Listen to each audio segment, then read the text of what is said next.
Anem a començar aquesta taula que s'ha titulat Art autoritari, conservar o destruir, on farem referència a l'obra de Daniel que es diu Quien teme a Francisco Franco, Memoria, Patrimonio, Democracia. És important dir tot el títol. I d'altra banda estarem parlant també amb l'Amanda, que jo crec que hi ha un tema que hem de destacar. Abans en parlàvem, no? Quan li deia, quan et presenti, com que ja ho ha fet Oriol, jo no ho he comentat, però crec que s'ha de dir, és que Amanda, ella és també llicenciada en Història de l'Art, és crítica d'art, comissària i editor independent, i entre els seus darrers treballs hi ha Quinquis del 80, Cinema, Premsa i Carrer, que es va fer al CCCB, Centre de Cultura Contemporània de Barcelona, i un altre fi, La Resta, al Bors, Centre de Cultura i Memòria, que és una exposició que dona veu contemporània als silenciats pel franquisme. Per començar a parlar sobre aquests temes, creiem necessari començar identificant què és un monument, Daniel, i quina és la diferència amb un monument històric? Hola, gràcies. Gràcies per convidar-me. I així fem una mica de publicitat també del llibre. Aviam, monument i monument històric. Intentant ser molt simplificant al màxim, i m'agrada la pregunta que em diguis què és un monument, però què és també un monument històric, perquè és una mica la clau una mica del meu llibre. Distingir una cosa que normalment no es distingeix.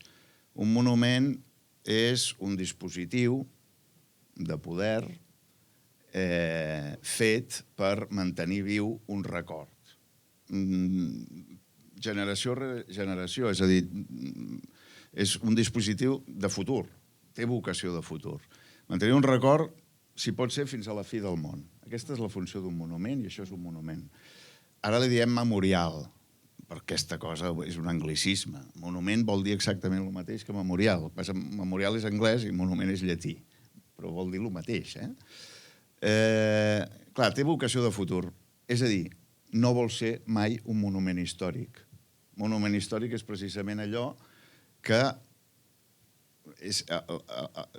té per nosaltres un interès documental, un interès històric, i per tant ho considerem una cosa del passat. Hi ha un distanciament respecte a aquell monument. Llavors, el monument mai vol ser històric.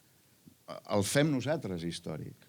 Li donem un valor històric, li afegim un valor que no tenia originàriament, que és l'interès històric, l'interès documental, ens documenta una època determinada i aquest seria l'interès bàsic. Després pot tenir altres interessos, artístic i tal. Però el monument en si mateix, quan és originari, el monument pròpiament dit, que és sempre commemoratiu, no vol ser mai històric. Això és un concepte que jo crec que si partim d'aquí es pot arribar a entendre la diferència entre monument i monument històric. Monument és commemoratiu, el monument històric no vol ser... Però el monument, com té vocació de futur, mai vol ser passat. El fem passat nosaltres. Això vol dir que el valor històric que té un monument és un valor que li afegim nosaltres, que no és originari del monument. Dit això, aviam, hi ha molts matisos. El monument històric, a diferència del monument, que ha existit sempre, des que hi ha éssers humans i tenen una certa fan, cultura i tal, monument històric és una construcció absolutament occidental, que ha colonitzat mig món, però els xinesos encara no entenen massa bé què coi és això d'un monument històric. Això s'ho van inventar, en certa manera, el Renaixement. I té a veure amb la relació que tenim els occidentals amb la història, que tenim una visió de la història disruptiva, no? Valorem el canvi. Considerem que la història canvia. Els xinesos no, tradicionalment. Ara estan molt occidentalitzats, però no tenen aquesta visió que el món, les coses canvien, no? És aquella cosa del món flueix i la primavera, verano, otoño, invierno, primavera, no? En fi, és una concepció molt occidental del temps, del pas del temps. I el monument històric neix a partir del Renaixement. Els primers monuments, no se'ls deia així, però que es volien conservar pel seu interès històric són les antiguitats per part dels renaixentistes. Entre l'antiguitat i la gent dels primers moderns, la gent del Renaixement, troben que hi ha una distància brutal entre aquella gent, els Trajanos and Company, i ells, i diuen, hòstia, aquell món perdut ens interessa. Ens interessen els seus vestigis, la seva literatura com a documents d'aquella època. Aquesta és la diferència bàsica entre un monument i un monument històric. Has puntualitzat ja una paraula inicial, que a més li has fet una mirada de Raül a l'Amanda, que és el tema poder. I Amanda, jo voldria que unessis la teva opinió sobre el que ha acabat d'expressar ell, però també que li afegissis quin valor aporta l'expressió artística en el monument. Clar, jo des de la meva perspectiva penso que el monument té molt poc a veure amb l'art. És evident que es crida a uns artistes perquè el realitzin, el produeixin, però el monument, amb el que té a veure fonamentalment és amb el poder. Hem intercanviat alguns mails preparant la sessió i jo ja deixava anar, dic, bueno, jo parlaré d'això. Bàsicament és la meva postura. El monument bàsicament marca la permanència del poder a través de l'apropiació de l'espai públic. És un acte impositiu.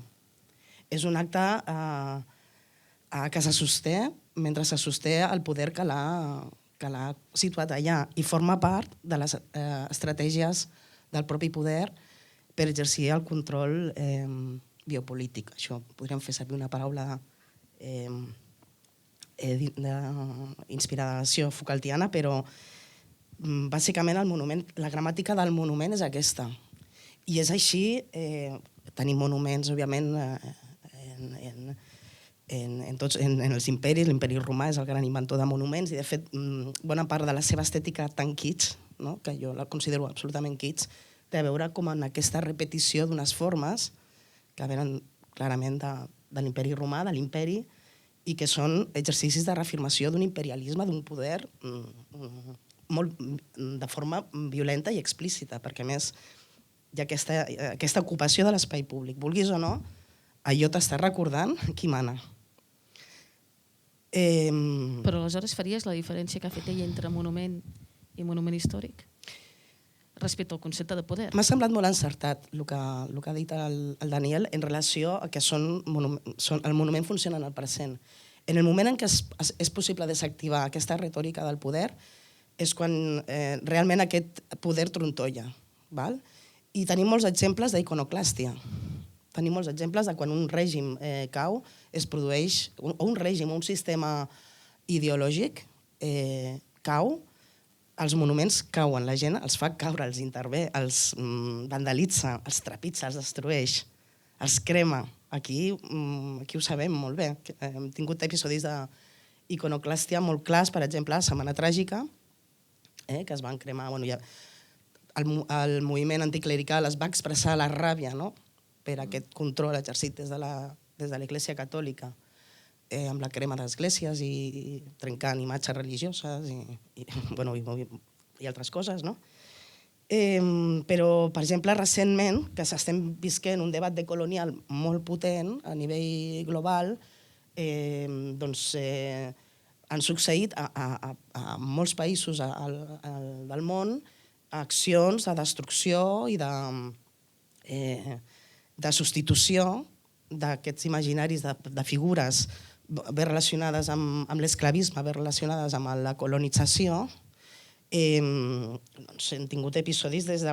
Aquí a Barcelona, per exemple, perquè això bàsicament va passar molt fortament, va haver una onada molt forta des del 2018 fins al 22, aquí a Barcelona, perdoneu-me, a Barcelona, per exemple, es va treure en aquest sentit, no parlo del franquisme, perquè això ja, si voleu, després entrem, però amb la qüestió de colonial es va fer tota una acció per eliminar l'escultura de l'Antonio López, un conegut esclavista. Marquès de Comillas. Marquès de Comillas, efectivament. Clar, aleshores, què es va fer amb aquesta escultura? Se la va portar al museu. Aquí ja passa el monument històric. Ja està en un museu i es pot interpretar com un element, no?, que mira tu, vam ser colonitzadors, vam fer aquesta barbaritat d'esclavitzar persones, d'aquí ve l'acumulació primigènia capitalista i molta de la base del que és el sistema del racisme estructural en el que vivim avui dia encara. I ens hauríem de revisar això. I per tant tenim aquest monument, no?, que ens permet parlar d'aquesta història per poder-nos revisar en el present. No? Però quan parlo d'iconoclàstia, doncs parlo, per exemple, al Xile, això en uns mesos, el 2020, gairebé es van vandalitzar 400 monuments de personatges com Cornelio Saavedra, Pedro de Valdivia, Cristóbal Colón. Va ser una revolta anticolonial molt evident, molt clara. Als Estats Units també va passar. Això es va estendre a Bèlgica, es van enderrocar estàtues de Leopoldo II. Sabem les barbaritats que va fer aquest home, que va ordenar aquest home de fer en el Congo, no? Barbaritats. Aleshores, clar, el que passa és que molt sovint aquests monuments, que com dic, responen a aquesta retòrica del poder perpetuant-se, són representacions d'aquest... M'ha fet molta gràcia la companya quan ha fet servir l'expressió senyores blancos, no? Perquè jo també la tenia aquí apuntada i afegiria megalòmans, no? I possiblement psicòpates. Aleshores, aquí estem posant en les estàtues, o sigui, aquí tenim davant com gent molt desagradable. No? Aleshores, que es faci una revisió, que hi hagi una vandalització, diguem-ne, d'aquestes representacions que són això, no? Que impliquen una violència estructural molt forta darrere, que molta gent s'hi pot sentir ferida, crec que és important de fer-ho. No? Després tornarem al tema aquest del que seria pròpiament aquests monuments i com afecta les víctimes. Però, tornant al tema de l'art, d'acord, si no entens malament, vens a dir que el poder controla aquest art per poder expressar el que desitgi expressar. En tot cas, què passa quan... I posaré un exemple, no volia començar amb ell, però ja començo amb ell, començo amb el de Tortosa. Què passa quan... Compte amb el que llegiré ara, quan suposadament l'artista, d'acord, és utilitzat pel poder per donar un discurs diferent. Vaig llegir un fragment d'un article que va sortir publicat al Diari de Tarragona, que es diu El monument de la discòrdia a Tortosa, on cito el que diu pròpiament l'autor. Afirma Saumells, tothom sap qui és, que el combatent que corona l'estructura d'uns 5 metres d'alçada no és de cap dels dos bàndols, sinó un supervivent que alça una estrella a la volta del cel per tal que mai més hi hagi una guerra civil.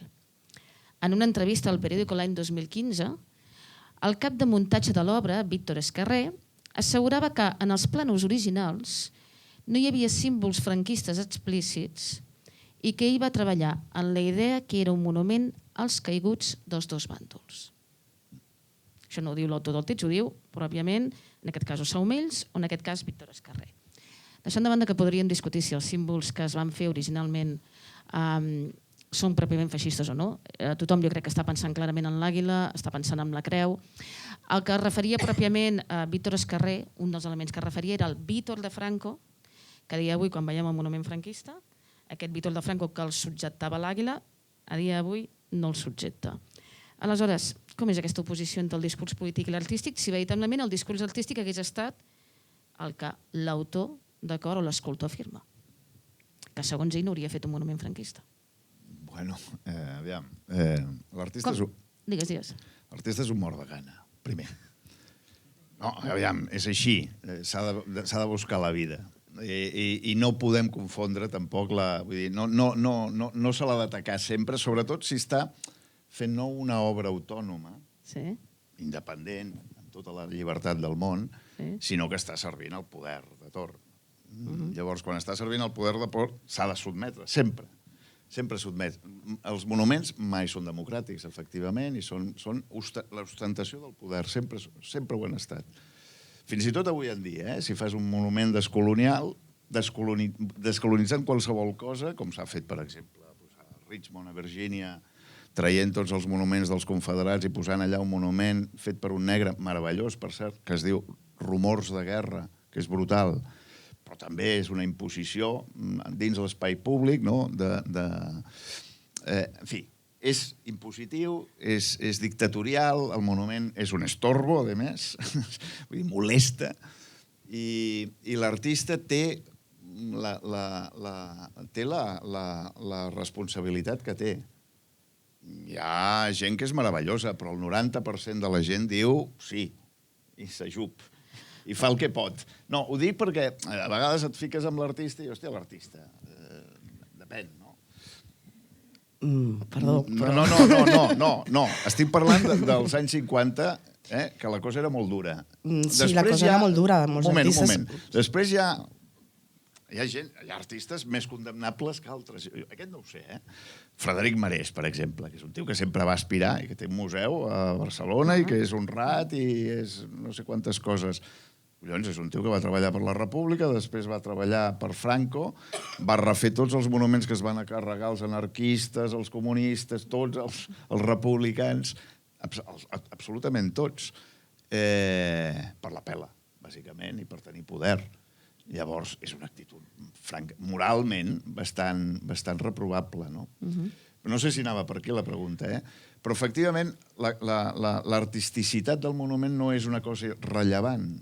Per tant, quan les lleis de memòria, per exemple, diuen dels monuments de la victòria de Franco només conservarem aquells que tenen un valor artístic. Això és no en tenen de valor artístic. Primer perquè l'art franquista és dolent. No és com l'art de Mussolini, una part de l'art que es va fer en època del Ventennio i tal. Si tenen algun valor és l'històric, és el documental, és el testimonial. El valor artístic en té poc, perquè l'art està al servei del poder, sempre ho ha estat. Digues. Sempre fins a l'arribada de les avantguardes. Bueno, l'arribada de les avantguardes estan... Això, mira, jo deia...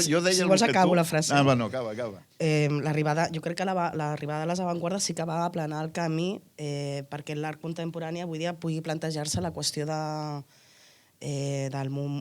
monument i ja aniria a introduir altre tipus de vocabulari. Parlaria poder del treball amb la memòria. Des de còdics poder una mica més enllà de la representació del poder i amb un esperit com de transformador, no? I de desmitificar i democratitzar el monument. Se m'acuden exemples molt bons com, per exemple, que té molts problemes de conservació, per altra banda, però com a planteig molt bo del Francesc Cabata al Fòrum, que és el memorial del Camp de la Bota. Ja se li diu memorial i no té la rotunditat ni té la retòrica ni és tan kitsch, perquè el del kitsch és important en tot això, el pastelito.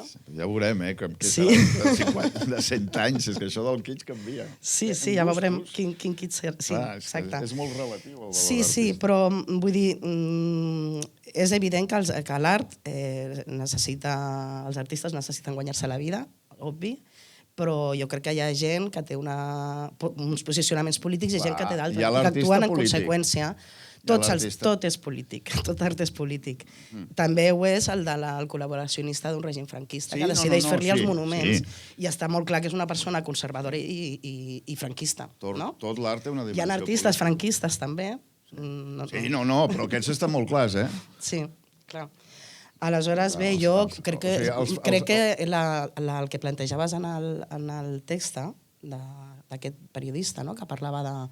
Bueno, ell recollia l'afirmació de Saumells, que a més és un debat que moltes vegades s'ha generat aquí a Tortosa, que Saumells diu que ell no fa un monument franquista. Clar, jo... Qui li encarrega el monument i per on li encarrega i és una manera... O sigui, a veure, jo no me lo trago, ho sento. Jo tampoc. Em sembla... No, encara no. Us fa res. No, però passarà molt.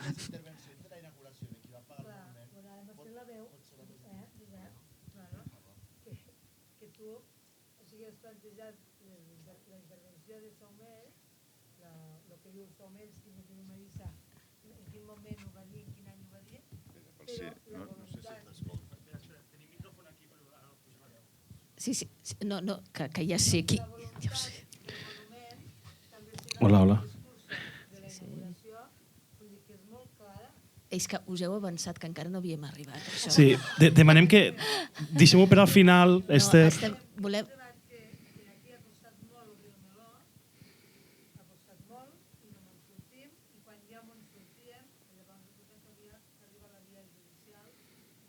No, ho sé, però... Esther, fem una cosa. Deixem les preguntes per al final, Sí, és que us heu avançat Perquè aquí simplement s'estava exposant, simplement s'ha recollit el que deia Saumell. La idea era que a mesura que anàvem avançant s'anava desmuntant tot això. Anem traient temes. Sí, és que ho anava a dir després, és que us esteu avançant. Us esteu avançant. No, aviam, tornem a reprendre el tema i després ja totes les preguntes que... No, que hi ha públic aquí. Aquí hi ha públic. Aquí no... Nosaltres no som polítics, eh? Ja. Una cosa molt important en aquests debats és mantenir la serenitat. Un momentet. Com ja ha sortit el tema, si voleu exposar-ho, ho podeu exposar, perquè com que ja l'heu exposat vosaltres, ja l'hem trencat aquest moment, exposeu el que hàgiu d'exposar, sisplau. No, jo l'únic... És el que t'he dit, no? Que exposaves el que deia els Saumells, però tu has buscat, no, Josep, lo de la inauguració? No, bueno, també coneixem tothom i les imatges i com va anar la inauguració i la voluntat d'aquest monument, no? Que això encara ara fa poc va morir la Victòria, no? Que estava molt clar perquè havia de ser aquest monument aquí, perquè tothom recordés que havia guanyat la guerra, que és el que tu dies, i tu també ho dies, no? La perduració del poder. Llavors jo, no sé, aquí el debat que hem tingut aquí a Tortosa, nosaltres aquí som unes quantes que som de la Comissió per la Retirada dels Símbols Franquistes. La veritat és que nosaltres, en un principi, escolta, tombem el monument, seria la nostra postura, però també, en el temps, també vam avançar cap al que tu has plantejat, no? O sigui, aquí el greu és que està al mig de l'espai públic, la voluntat de ser d'aquest monument aquí, i que aquí, per una manca de voluntat política i una manca de cultura democràtica, en el seu moment no es va treure, perquè si quan teòricament vam superar la dictadura, perquè vaig així, no?, en la transició, a molts indrets se van retirar monuments i simbologia franquista. Aquí no es va fer i aquí és un tema que estem allargant infinitament. No és l'únic cas, el d'aquí de Tortosa, ens toca molt de prop, però no és l'únic cas, i per mi és un exemple de que, malauradament, hi ha moltes formes del franquisme que perviuen avui dia. I aquí és on hem d'anar. O sigui, aquest monument caurà quan caiguin altres coses, més de fons. Però el monument és el símbol. Clar, anar cap al símbol o que el símbol encara hi sigui és el que, com d'alguna manera, mostra que aquest poder que es va reafirmar amb aquest acte, amb aquesta escultura, encara perviu, encara està viu. I malauradament encara vivim el postfranquisme. No s'ha acabat la transició, encara tenim aquella Constitució. Aquesta Constitució no s'ha pogut fer un acte constituent democràtic. És una Constitució feta com es va fer i estava pensada per aguantar uns anys, per poder fer la transició, i no l'hem feta. Aleshores, per això tenim aquests conflictes amb els monuments. Si no, ja haguessin caigut per propi pes. Els del bloc de l'Est van caure... Ara en parlarem d'això. Perdó, En parlarem d'això. Si no es fa res, ara sí, ja us he deixat, anem a continuar, si no es fa res. Tornant al tema pròpiament dels monuments. Els monuments totalitaris, diguem-ho així, són patrimoni cultural? Bueno, poden ser. Depèn del que fem amb ells, insisteixo. Patrimoni cultural vol dir monuments històrics. Si els convertim en monuments històrics, els alemanys conserven pràcticament tot el recinte on es feien els congressos dels nazis, Hitler, i ho conserven, és a dir, ho conserven des de l'any 72, allò està declarat Patrimoni Cultural Nacional Alemany, i allò no es pot tocar, ni es pot derruir, ni es pot destruir, ni res. Per matar una cosa no cal destruir-la, no cal emportar-se-la o retirar-la. El museu no és l'únic lloc, l'únic destí on un monument es pot conservar sense el seu sentit originari. Els monuments... A la pel·li surt allò que diu aquell regidor, diguem que li podem dir regidor, no? que fa aquella diferència entre monument commemoratiu i monument informatiu. Monument informatiu és el monument documental, és el monument històric. I és un valor que li donem nosaltres. El monument commemoratiu és una altra història i per això, molt sensatament, els suïssos, quan decideixen fer un monument, diuen farem un monument informatiu. No farem un monument commemoratiu perquè no tenim per què commemorar, perquè l'element commemoratiu comporta un element celebratiu i tal. Llavors, conservar un monument totalitari, sigui comunista, sigui feixista, el cas de Zimmerwald no és encara totalitari, perquè és que és aquestes coses que, com ja no hi ha consciència històrica i vivim tots en el present, que és un monument de l'any 1915, previ és a dir, on l'aspiració comunista és moltes coses encara. A Alemanya s'han conservat menys monuments comunistes que monuments nazis. Per què? Segurament perquè els monuments comunistes es van treure just amb la caiguda del mur de Berlín sense pensar massa i ara hi havia una estàtua famosa de Lenin a la Leninplatz de 30 metres d'alçada que la van retirar, la van amagar en un bosc, però la van enterrar, la van tallar a trossos, la van amagar en un bosc i ara, 20 anys després o 30 anys després, van descobrir una gent on estaven, es va fer un documental, ho va descobrir a més un director de cine, on estava part d'aquell monument enterrat i l'han tret, part d'ell, el cap del Lenin, per presentar-lo d'una altra manera, com a document històric, amb un valor pedagògic, fins i tot emancipador, per alliberar-se dels fantasmes de l'Alemanya comunista i tal, de l'Alemanya de l'Est, etc. Vull dir que sí, clar que pot ser patrimoni, hi ha molts patrimonis feixistes. El problema és que el que no hem de confondre és, una cosa és conservar el monument d'aquí Tortosa per no posar-nos en aquest monument, per la catedral de Tortosa. La catedral de Tortosa té les dues dimensions. És un monument commemoratiu encara avui en dia, perquè hi ha gent que va a missa, entre ella, perquè allò és un monument que commemora l'existència de Déu. Aquesta és la seva funció principal i vol que això sigui in eternum. Un dispositiu de poder total, on tots els artistes, ja em diràs, els 1.000 pobres canters que van a fer allò, si tenien alguna consciència política, no. Se'ls carregaven, si xistaven, no? Vull dir,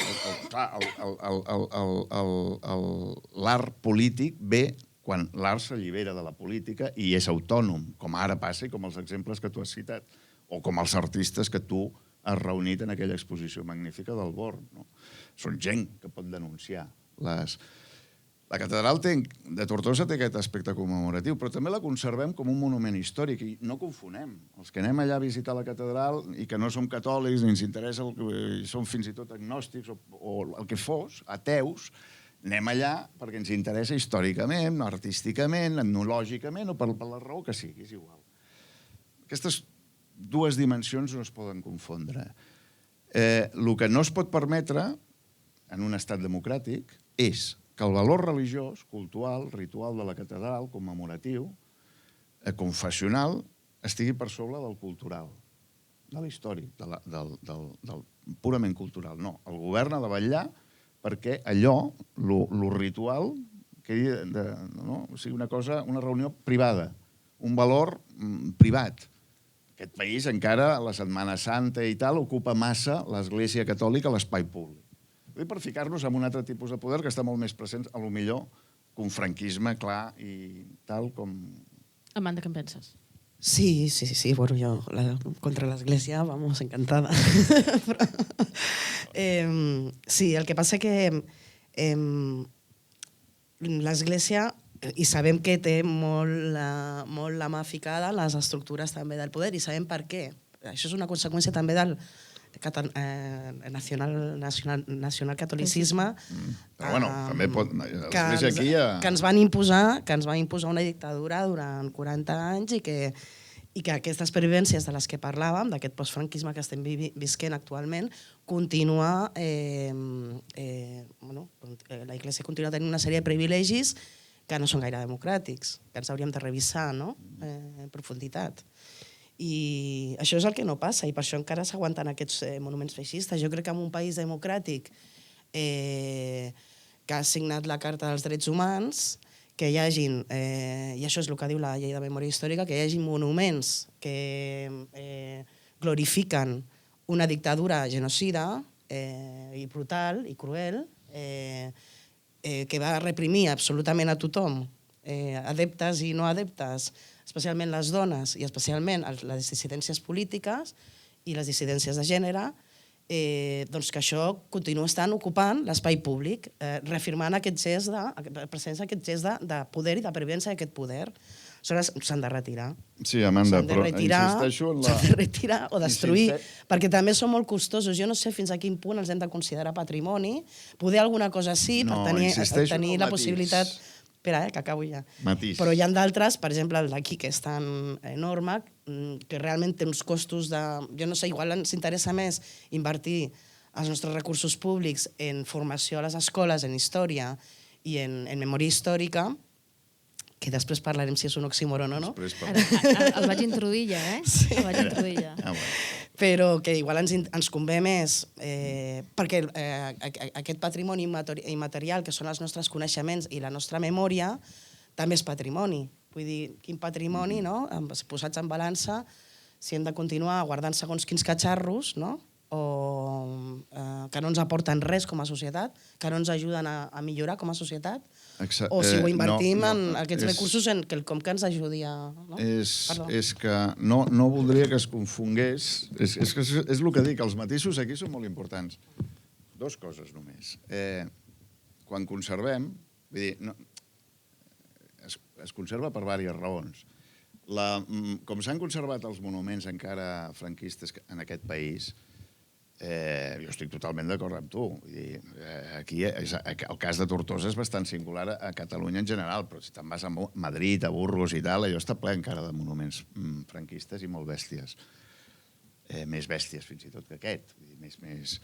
Però insisteixo, tu pots conservar perquè celebres, reafirmes els valors d'allò, o pots conservar per una altra raó i mostrar-ho, però ho has de mostrar. O sigui, es pot conservar un monument feixista, com es fa a Itàlia, o hi ha molts casos, o a Alemanya, intervingut per artistes, etc., el que jo anomeno una conservació admonitòria, una conservació crítica, que té una funció pedagògica, que té una funció de condemna d'un règim pública, perquè explicar la història a l'escola és molt important, però l'escola moltes vegades, i més en aquest país, és una continuïtat de la família.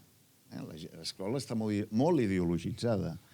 I en canvi un monument està a l'espai públic. Te'l trobes, vulguis o no. Per això sol ser una imposició. I si tu l'intervens amb una funció pedagògica i per condemnar un règim, allò s'ho trobarà tothom. Sigui catòlic, sigui fatxa, sigui d'esquerra, sigui republicà, sigui el que sigui. Per això és important i per això es conserven els monuments històrics i per això s'han conservat els monuments. El que passa és que ho hem oblidat i tenim la tendència a considerar els monuments històrics com una cosa que ens interessa quan anem a Florència. Conservem el passat que ens fa feliços, però no aquell passat que ens fa infeliços. I això és molt de dretes, Conservem el passat que només ens fa feliços. Daniel, en referència a això que dius... Volia dir una altra cosa abans. No, que t'agafo una cita del teu llibre. No, però abans, canviant de tema. Volia canviar de tema per una raó molt important, que també és molt important. En aquest país el problema que tenim, que Alemanya no el té, és perquè, evidentment, imaginem-nos que Alemanya arriba a guanyar el feixisme. Llavors, nosaltres no hem entrat en el món de la memòria històrica més tard que els alemanys. Els alemanys van tardar 40 anys en empenedir-se, en reconèixer els crims brutals que havien fet. Van tardar 40 anys, Vull dir, Déu-n'hi-do. El problema no és aquest. El problema és que tenim una dreta que es nega a reconèixer els mínims.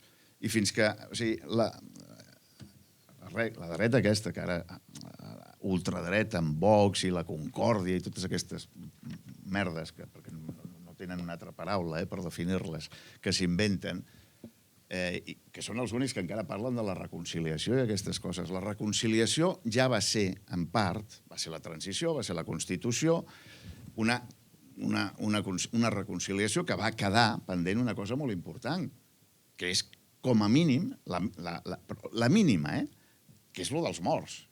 Vull dir, les fosses i les exhumacions, i que cada un recuperi els seus morts.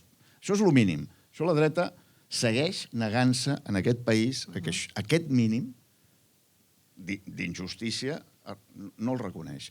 Llavors, quan els ossos, els huesos, el tema dels morts no està resolt, és molt difícil parlar de monuments.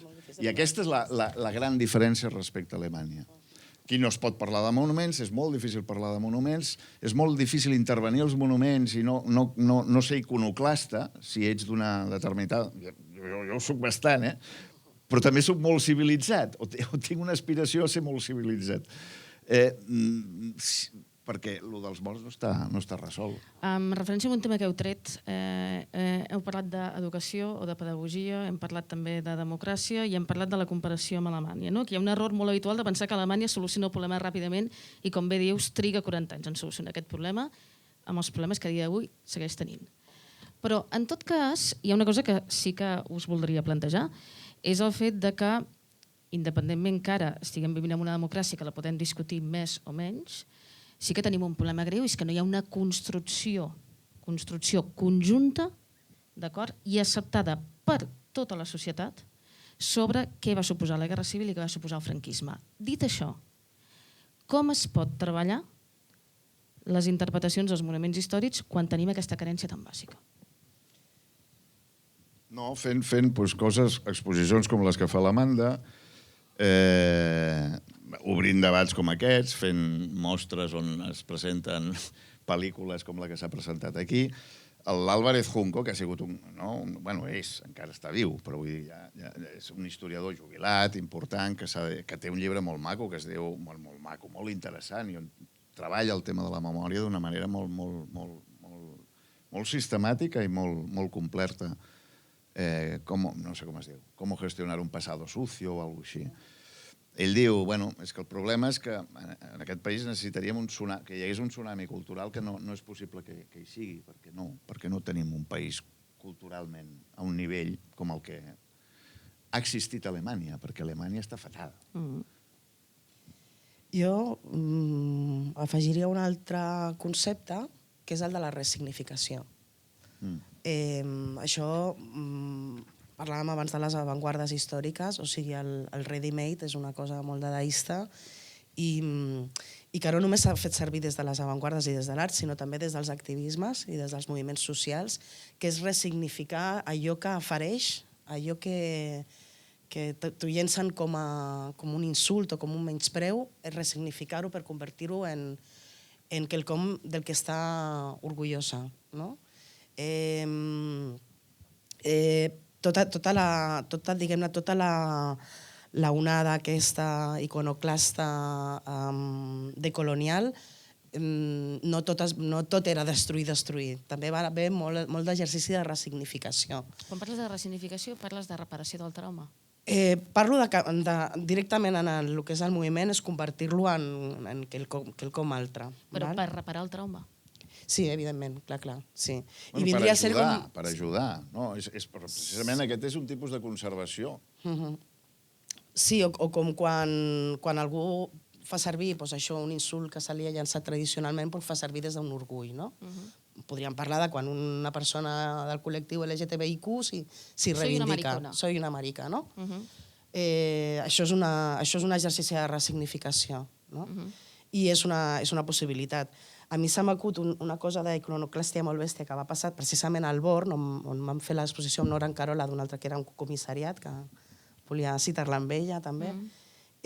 Prèviament, quan va començar el Born a ser també centre de memòria, i no només monument, del 1714, va haver una exposició que va generar moltíssima... Jo m'ho vaig passar teta, va generar moltíssima polèmica, segurament la recordareu. L'exposició es titulava Franco, Victoria, República, Impunidad y Espacio Urbano. Estava realitzada per una arquitecta, la Julia Schulz-Dornburg, i això va passar l'any 2016, i va voler fer com una instal·lació a la plaça del Born, on va col·locar un parell d'escultures de patrimoni de les que havien estat retirades de l'espai públic, un monument... La imatge eqüestre de Franco. Sí, hi havia un monument republicà que l'havien tret els franquistes i un monument franquista que era una eqüestre, que a més havia perdut ja el cap, o sigui, que era un Sleepy Hollow, no? Ara que arriba Halloween. I aleshores el que va succeir és la màgia, no? La màgia de lo que va succeir és que immediatament des del minut zero la gent va començar a intervenir, a ressignificar això, perquè va començar com bromes i jo crec que també tenia molt a veure amb els memes i en el moment en què estaven les xarxes socials aleshores, no? Que no és el moment en què estan ara, que en aquell moment estaven bastant divertides. Però, clar, de sobte apareixia una pintada o amb una bandera gay, o apareixia pintada de rosa, o amb una nina inflable, i finalment ja va ser llançada per terra, com trepitjada.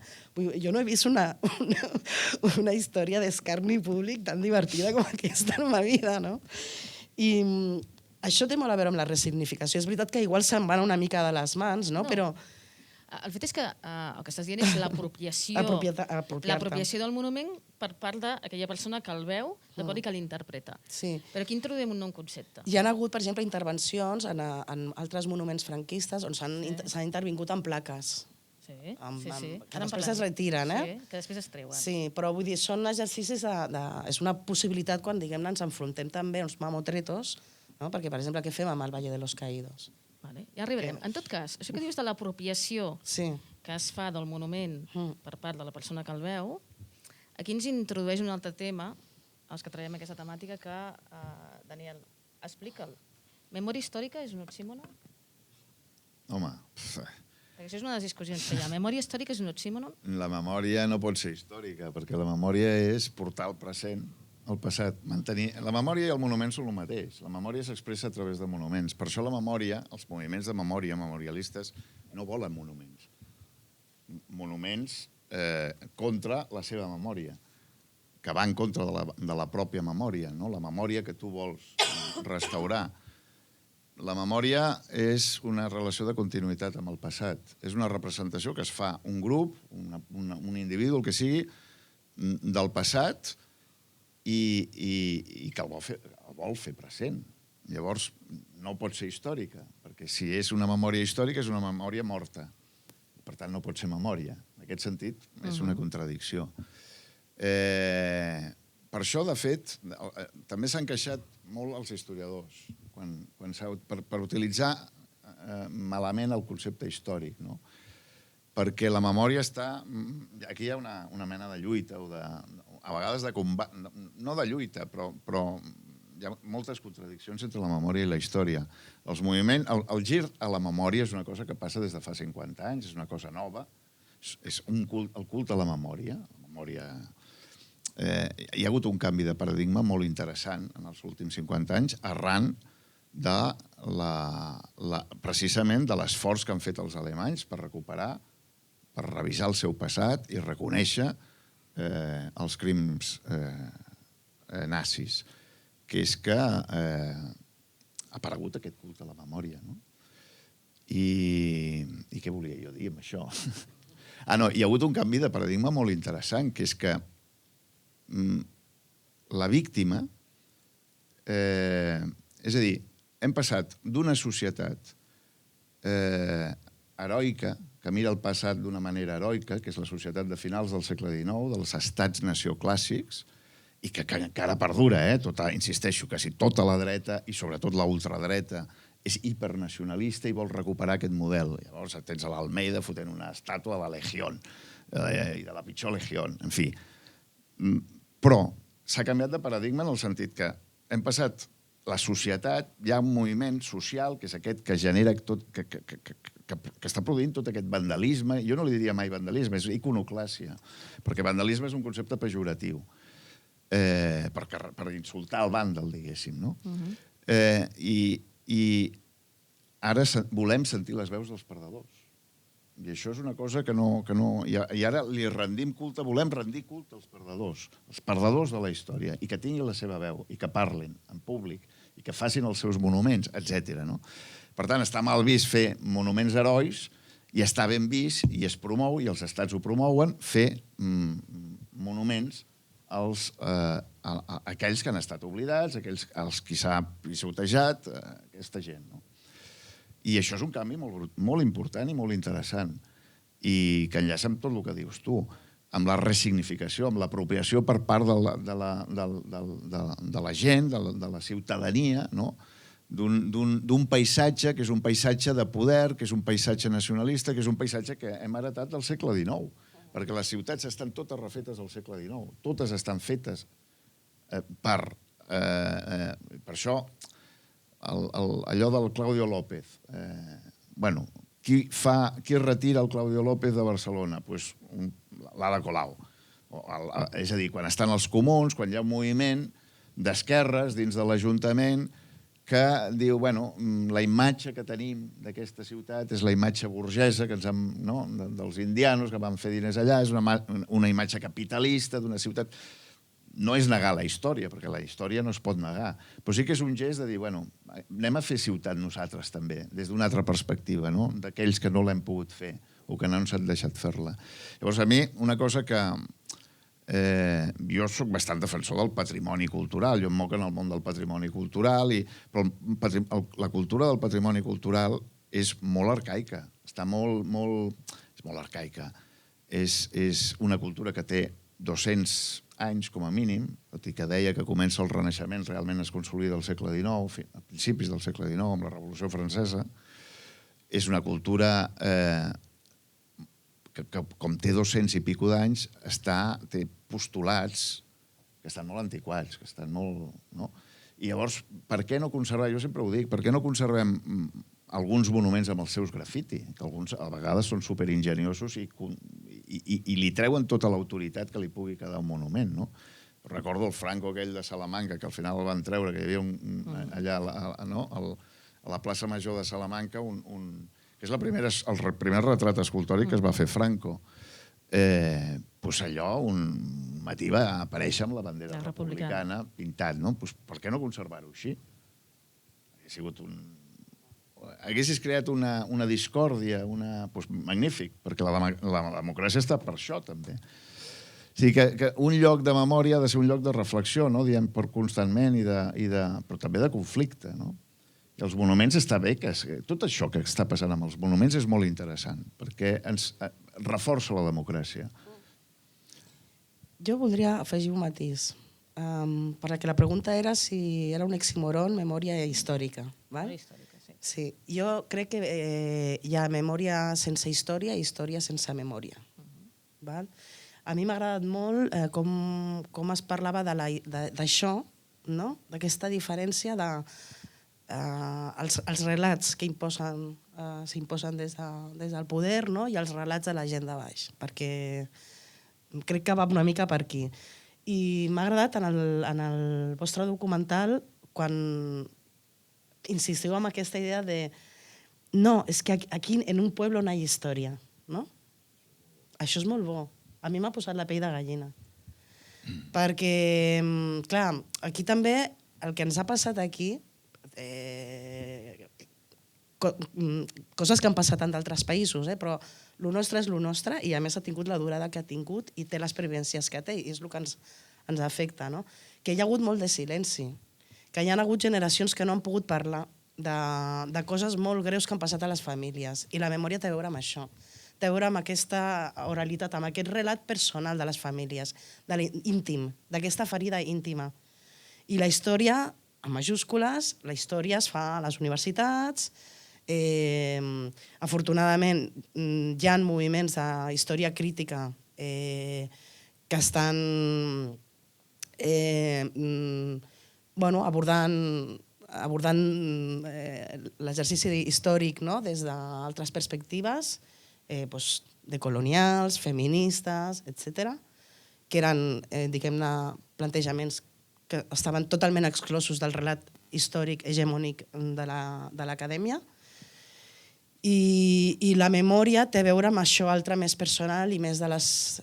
I en el cas nostre, en el cas d'haver passat per aquest trauma del franquisme, són exercicis que s'estan podent recomposar en terceres i quartes generacions, relats familiars, parlo de la memòria familiar, que és la petita història, les històries personals de cadascú de nosaltres, no? De què li va passar al meu avi, què li va passar al meu tataravi, en conseqüència què li va passar a la meva mare, què ens ha passat a tots, no? A totes. No? Això per una banda. I després dic, el museu neix com el gran exercici de propaganda del colonialisme. Val? És el gran monument colonial, els museus. La museografia tal com s'entén avui dia. Afortunadament també s'està produint la revisió crítica, diguem-ne, d'aquestes definicions del patrimoni i de quins són, diguem-ne, les tasques, no? Les noves tasques que ha d'incorporar el museu per, diguem-ne, trencar aquesta retòrica, que és la mateixa del monument. És un exercici de poder. No? Aleshores, tot això és una cosa pendent, o sigui, és una cosa que s'està fent però que queda encara molt per fer, però que s'ha d'abordar. I a França, per exemple, està bé que aquí estem anant una mica més tard amb això, però bueno, a tot arreu. O sigui, és un debat que s'està començant a obrir i és veritat que a França han estat bastant pioneres en aquest sentit d'aquesta descolonització del museu, sobretot pel que fa a ser sensible quan parlem de tenir restes humanes, no? D'altres de persones que s'han considerat inferiors pel fet de ser d'una altra raça, d'un altre color. O sigui, és que tenim els museus plens de cadàvers, expoliats, de mòmies, de tot. I bàsicament d'altres cultures, no de gent blanca. Els cadàvers que hi ha als museus no són de gent blanca, precisament. Vull dir que hi ha molta fe quan parlem del monument i m'ha agradat molt el de l'església. Les esglésies, evidentment, són els supermonuments, però és que els museus sí que els paguem amb diners públics. Vull dir que aquí sí que hem de ser més exigents, no?, en què la direcció sigui una altra. Quan ahir tu i jo parlàvem per telèfon, parlàvem de posar en valor el patrimoni immaterial. Sí. D'acord? És a dir, parlem d'un patrimoni sempre molt vinculat amb monuments, etc.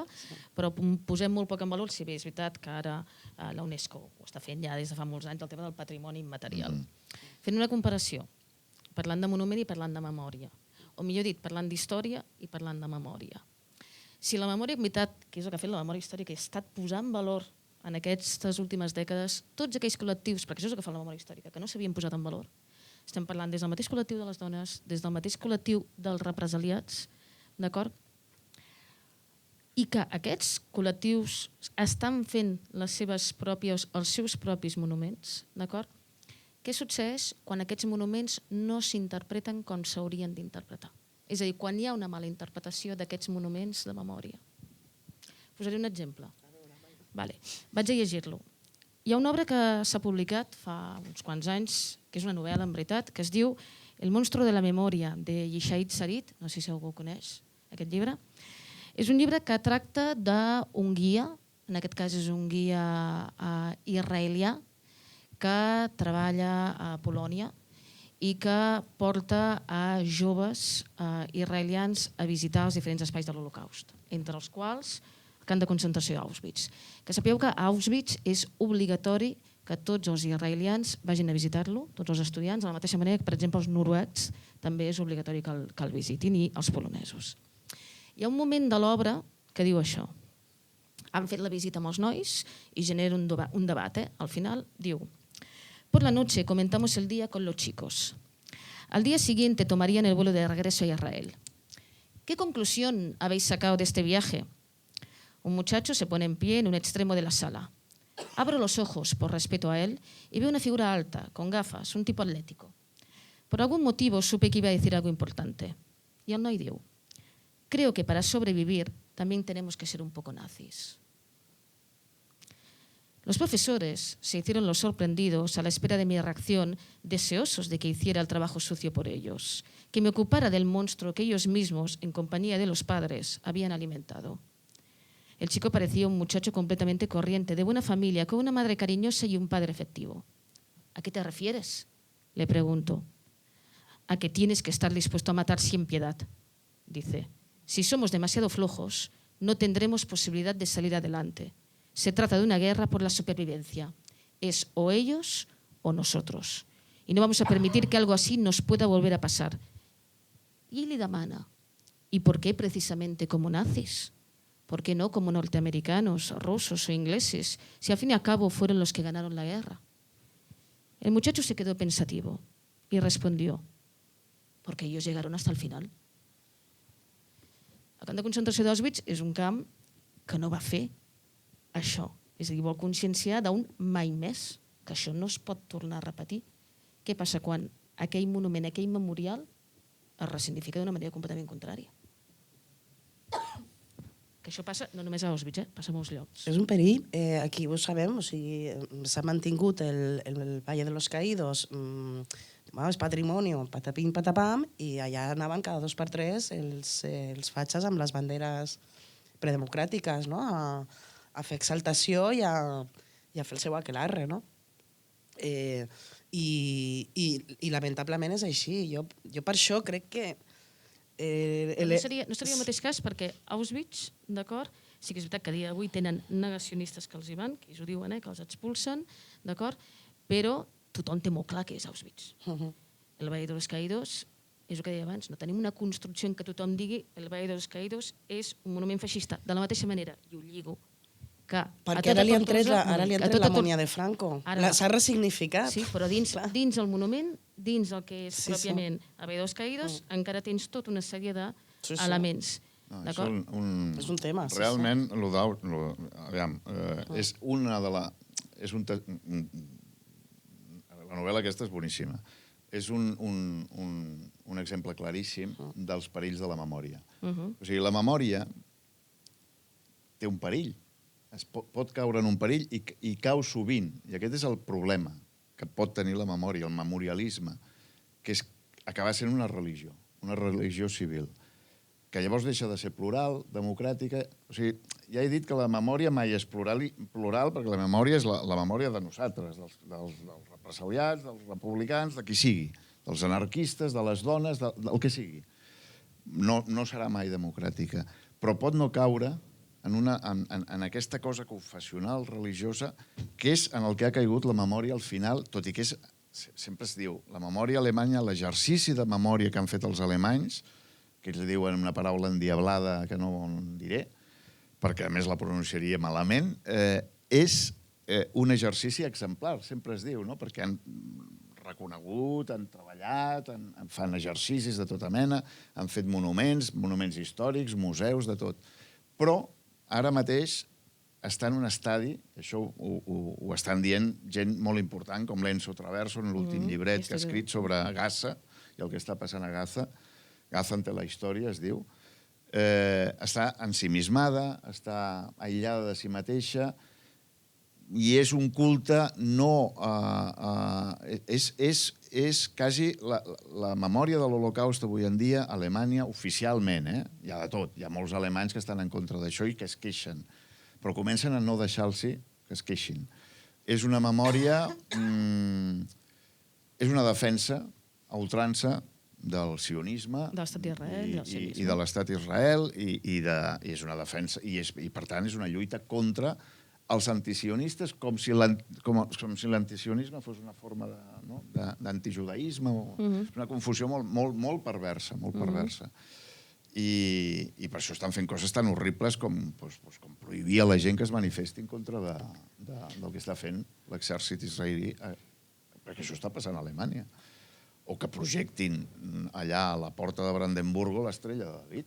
És el que feia Hitler amb l'esvàstica. Vull dir, coses espantoses. Per tant, és un perill que té la memòria. Aquí en aquest país ho sabem, els moviments memorialistes estan molt barallats entre ells. I això és molt perillós, perquè una cosa que és molt positiva és molt fàcil que es trenqui per aquesta religiositat. Perdoneu que us talli un moment, perquè portem una hora de debat. No, clar, és que això no... És que estaríem hores parlant-ne i és superinteressant, però com que tenim mitja horeta més i no molta més, jo obriré el torn de debat, si pot ser. Sí, em deixes que digui el que volia dir que havia de dir ara? Correcte.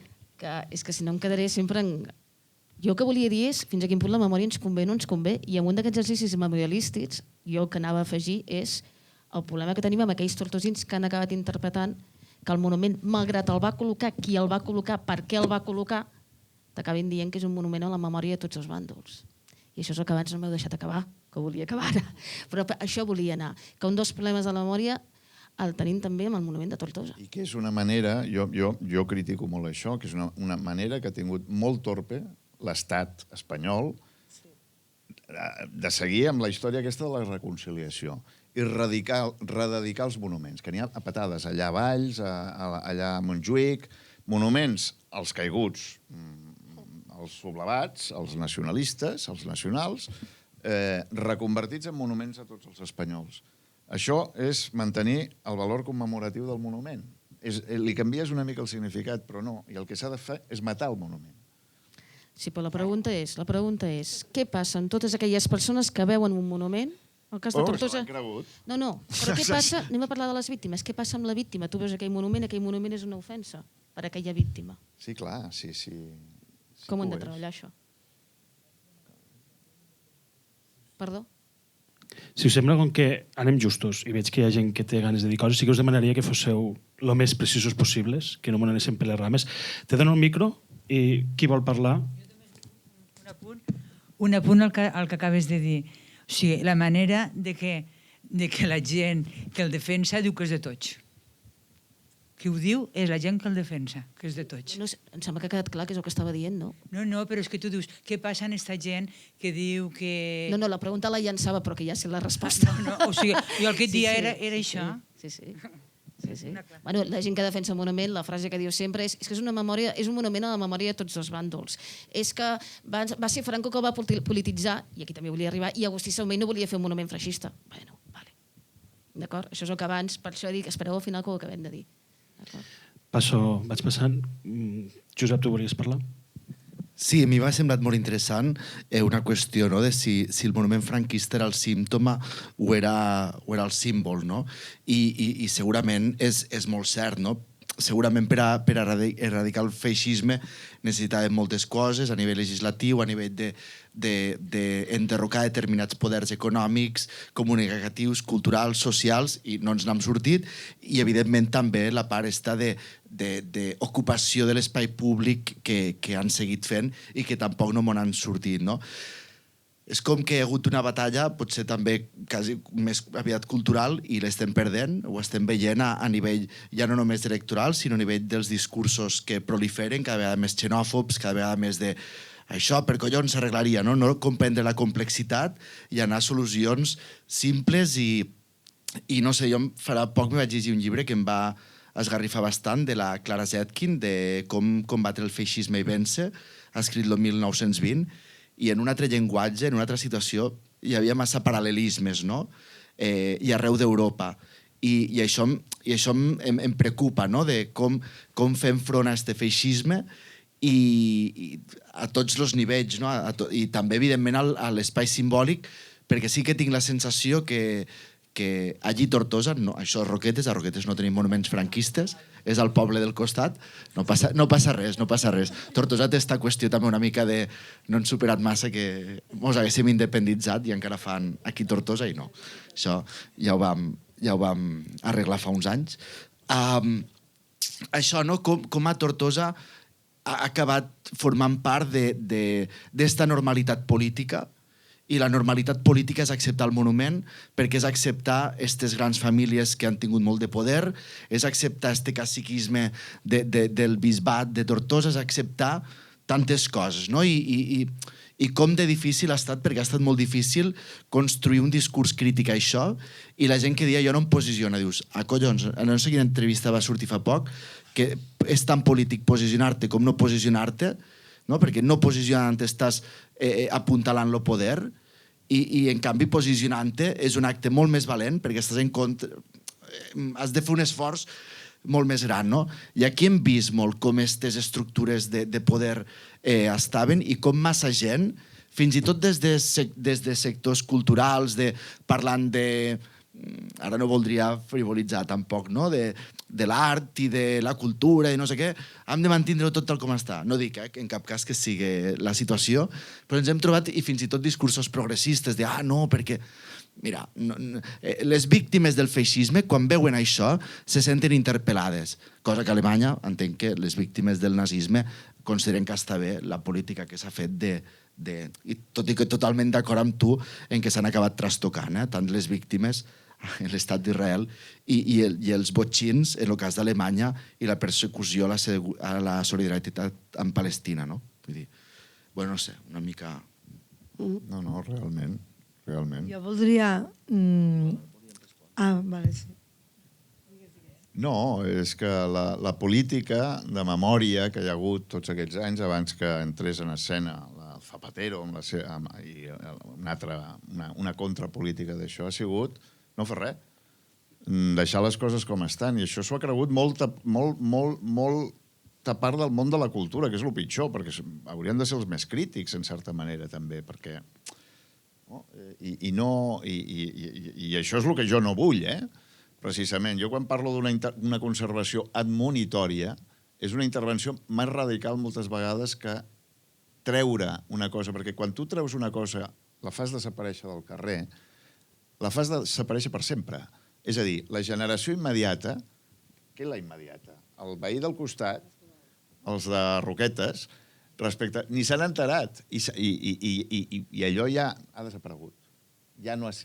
Com si el problema no existís, no? I el problema segurament segueix existint. Si fas una intervenció crítica, realment, en un monument, desautoritzant-lo, cagant en perdó amb ell, i amb tot el que representa, i que allò quedi una demostració...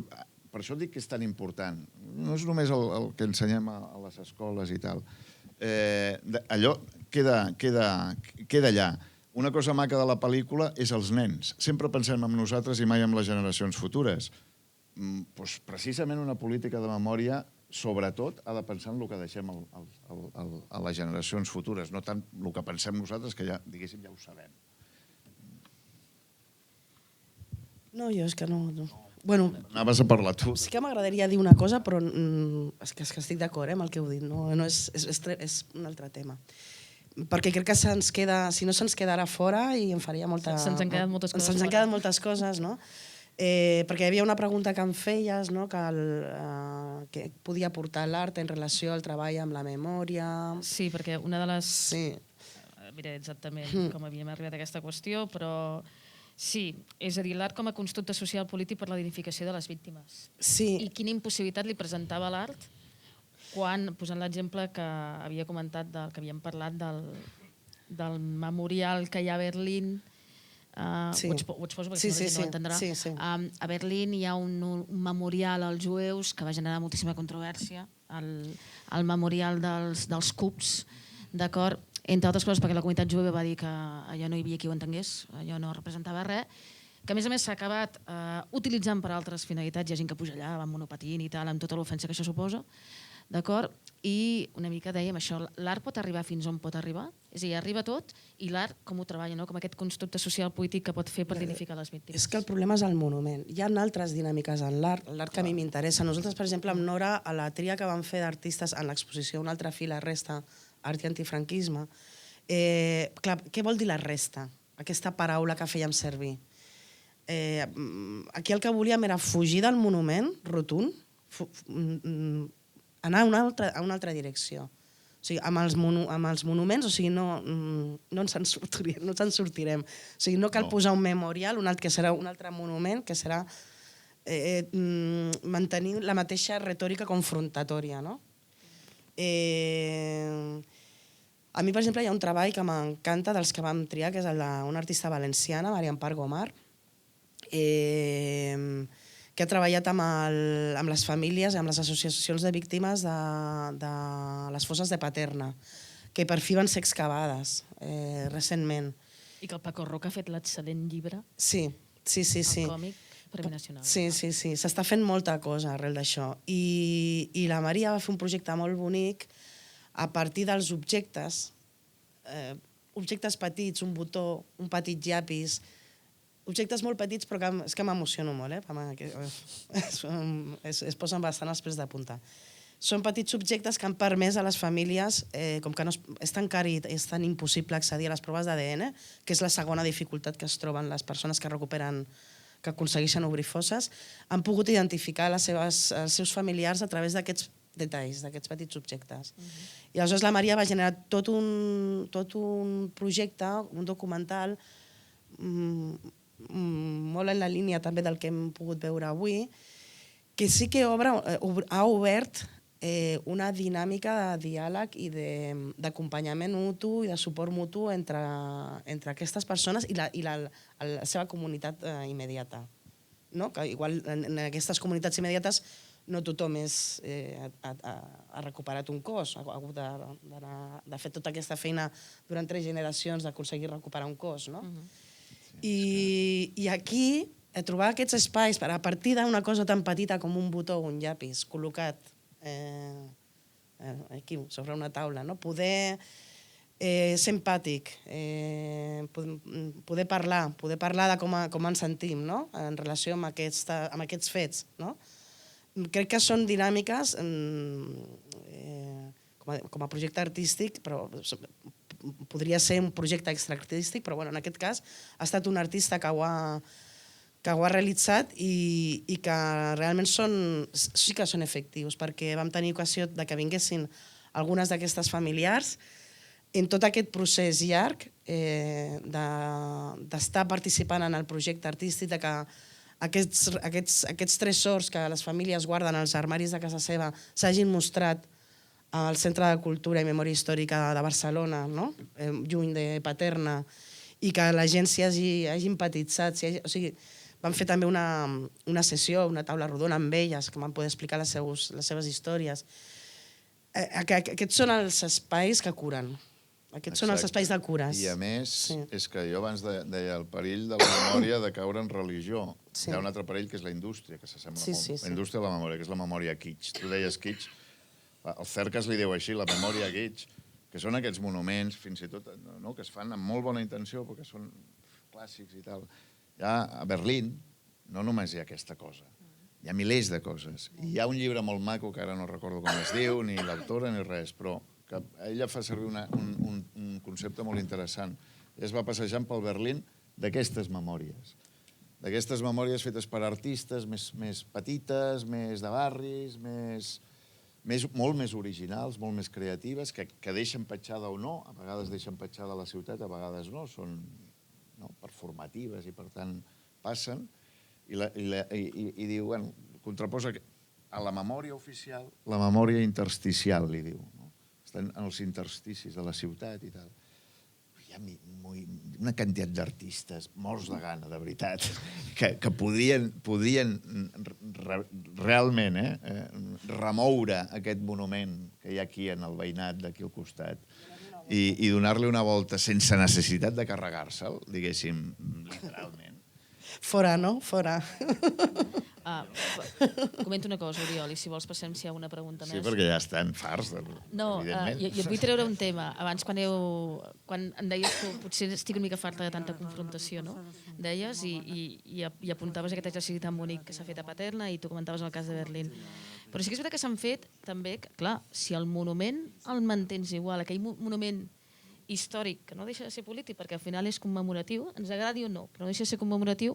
Tu has fet la referència abans del monument de la Legión a Madrid, que va inaugurar l'Almeida i que, a més, va ser molt criticat perquè la figura que va anar a buscar no va ser un de la Legión de dia d'avui, sinó un de la Legión dels anys 30. Però hi va haver una acció de contrast molt interessant que es va fer, i és que això ho podeu trobar per internet, i és que una persona va col·locar una placa amagadeta allà, que explicava què era la Legión. Però i quin paper havia tingut en el marc de la sublevació, com havia actuat i tal. I per tant feia un contrast brutal d'allò que es volia dignificar amb allò que s'omitia i que aquella persona deia no ho poseu vosaltres, però ja ho poso jo. Lògicament es va retirar. Jo no sé si voldries comentar, que em sembla molt interessant, o de la Casa del Fascio, de Bolzano. No sé si em deixarà l'Oriol, bàsicament, però... Sí? És un tema interessant, de manera d'interpretar. Digues, Oriol, perdona. No, és igual, explica tu. Sí. No, clar, és una intervenció, és més... En la línia teva, el que estàvem dient, o en aquesta cartella, en el Legionari també li vam ficar... És que jo just vaig publicar un article al País l'1 de gener, que me'l van publicar el dia que també li fotien contra l'Almeida i això, i perquè paral·lelament es va carregar el monument a l'Almudena, el monument aquell que estaven fent els republicans. També li van fotre un cap de Franco clavat a la baioneta. També va ser una acció interessant d'un grupet que hi havia per allà. Bueno, és que volaria fer moltes accions sobre aquest monument, no? A Berlín se'n fan moltes, eh? A Berlín està permanentment... Anar-li fent intervencions iconoclastes una darrere l'altra, com a resposta. A Bolzano hi ha una intervenció feta... A Bolzano hi ha la Casa del Fascio, no?, que tenen totes aquestes ciutats italianes, la casa dels feixistes, amb un relleu, que si aquí hi ha monuments franquistes, allà a Itàlia està ple de feixistes, amb un relleu gegant de 30 metres de longitud, amb la història del feixisme, amb un Mussolini al centre, 2 metres i pico dalt, i una inscripció que diu, que és una consigna d'aquestes feixistes, diu obeir, credere, obedire, creure, combatre, obeir, no? Llavors, la intervenció que es va fer, és un duet historiador, a més un historiador alemany i un artista italià, que hi ha hagut aquesta pugna allà a Bolzano entre els alemanys i les dues comunitats, és una frase d'Hannah Arendt luminosa, que es veu, està il·luminada a la nit, però que no està enganxada al relleu, que et permet veure el relleu si t'interessa saber allò que està representat, com està representat i tal, és a dir, que és respectuós amb el valor històric del monument, però amb el valor commemoratiu no, i el desautoritza, i és una frase que passa pel davant del relleu, el recorre de punta a punta, tatxant-lo, com si estigués tatxat, no? I que és una frase d'Hannah Arendt, en alemany, en ladí, que és la llengua d'allà, i anglès, que diu ningú té dret a obeir. Tot això acompanyat també amb uns cartells per allà i uns OQRs que t'expliquen la història del monument i tal. Bueno, és una intervenció interessant que, evidentment, a tota la dreta italiana la va tenir revolucionada, jo què sé, uns quants mesos. Però després, bueno, és bo fer aquestes accions perquè també s'acostuma, no?, aquella dreta i aquell món del patrimoni, que només veu el patrimoni com una cosa feliç, entendre que no, que l'espai democràtic és un espai de conflicte i que hi ha coses que no es poden permetre. Doncs si us sembla bé. Jo aniria tancant, no sé... Què? Si us sembla bé, acabem aquí. Sí, jo crec que sí. No sé si algú vol fer una intervenció última, sinó que estaríem moltes hores parlant del tema i deixem les portes obertes a plantejar un altre debat més endavant. En tot cas, jo crec que ha estat molt interessant i com a complement a la pel·lícula encara més. Hi ha una cosa que m'ha fet reflexionar la pel·lícula i és que m'ha donat la sensació que la Valèria, quan va començar a investigar, o els alumnes que estan investigant, s'han trobat molts buits de la història. No? Van tombar una de les cases i com que les institucions locals o el Consell local ha intentat, no ha preservat elements que apel·laven a aquella conferència que es va fer el 1915. I això, clar, des del punt de vista antifeixista, tu quan planteges el monument de Tortosa dius l'ha d'anar fora, l'hem de tombar, però també planteges que si te'l carregues i el fas desaparèixer, també vindran noves generacions que trobaran un buit a l'hora d'explicar el franquisme. Això també és un element que a mi em fa pensar i fa dubtar de coses. Jo igualment afegiria una altra cosa. A Tortosa tenim plaques que s'han fet de caràcter commemoratiu que ometen informació i que s'han venut com a commemoratives i que no ho són. Tenim una placa sota el Pont Roig que diu a les víctimes dels bombardejos i no diu quins bombardejos. És a dir, no diu bombardejos franquistes. Correcte. Per tant, compte, perquè aquí ens venen coses que no són. És a dir, es va inaugurar com una gran placa commemorativa i li falta aquesta informació. Al mateix refugi antiaeri a Tortosa li falta la informació. I el mural que hi ha darrere també. Els monuments s'ha d'anar sempre amb molt cuidado, sobretot si estan pagats per l'Estat i tal. És el que diu el Preciado allà en aquell llibre d'Isforia Bundi, diu, todos los monumentos son mentira. Todos. O sigui, no hi ha tutia. I posar-lo al museu. Sí, suposo que al final és la solució més digna que es pot trobar. En tot...